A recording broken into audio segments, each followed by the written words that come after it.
Good day mga ka-Auntie Nestor. It's summertime. Magsasayang ako ngayon ng marami kasi andito yung mga anak ko. No? Kasi holiday ngayon dito sa atin.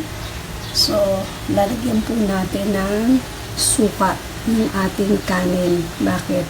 Para po maiwasan ang pagpanis ng kanin. Ano? Kasi pag summer, yan yung madalas na sa sobrang tindi ng araw ay madalas po napapanis yung mga kanin natin. Ano?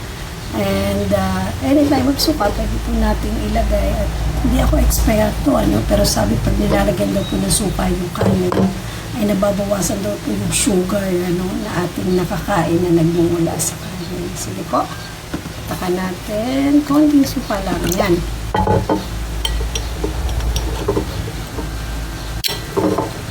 Saka din na natin.